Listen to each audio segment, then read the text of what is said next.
Hello viewers, today we are going to discuss about a term that is known as resistance. क्या होता है resistance, हम ये समझते हैं पहले। ये अगर किसी भी कंडक्टर से करंट फ्लो करना चाहता है या सेमी कंडक्टर से, तो उसको रोकने का जो प्रॉपर्टी होता है उसी को हम रेजिस्टेंस बोलते हैं। So what is resistance? It is the obstruction offered to the flow of current.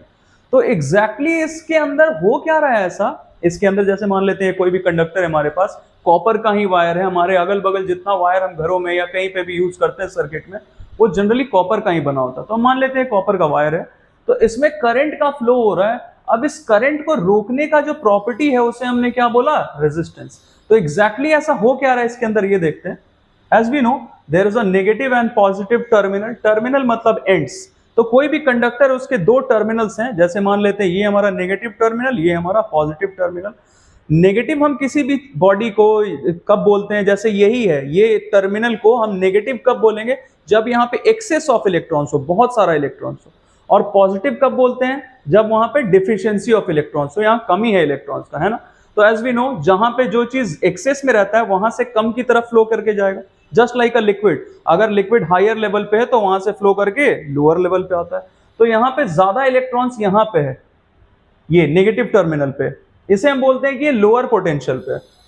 और ये रहा पॉजिटिव टर्मिनल, यहाँ पे डिफिशियंसी होगा इलेक्ट्रॉन्स का, तो इलेक्ट्रॉन्स इधर से फ्लो करके जा रहा है पॉजिटिव टर्मिनल के टूवर्ड्स। अब एग्जैक्टली इलेक्ट्रॉन्स आता कहां से? जैसे मान लेते हैं हमारा कॉपर का वायर है, तो there are number of copper atoms. As we know, अगर कोई कॉपर एटम इलेक्ट्रॉन लूज कर देता है तो वो पॉजिटिव आयन बन जाएगा कॉपर का।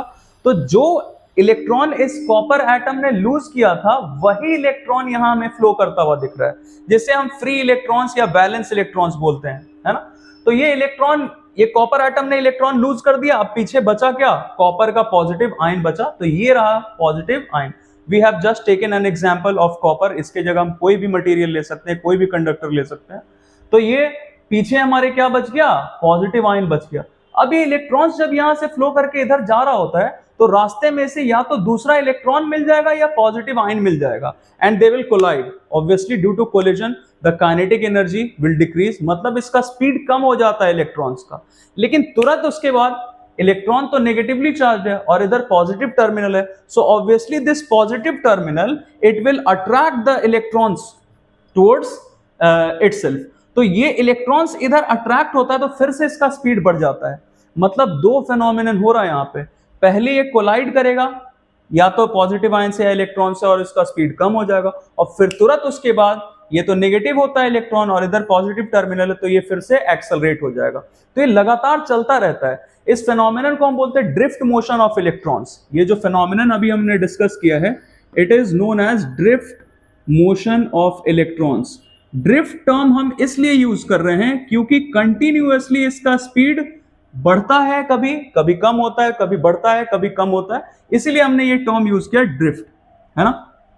सो if we are asked that what is the cause of resistance, होता क्यों है, तो the basic part is collision. अगर कोलिजन कम हो रहा हो तो रेजिस्टेंस कम होगा, अगर कोलिजन ज्यादा हो रहा हो तो रेजिस्टेंस ज्यादा होगा। तो आई होप कि रेजिस्टेंस है क्या, रेजिस्टेंस का कॉज क्या है, it must be clear to you, है ना। तो in the next topic, in the next video we shall be discussing about कि resistivity क्या होता है, specific resistance क्या होता है। Okay, thank you.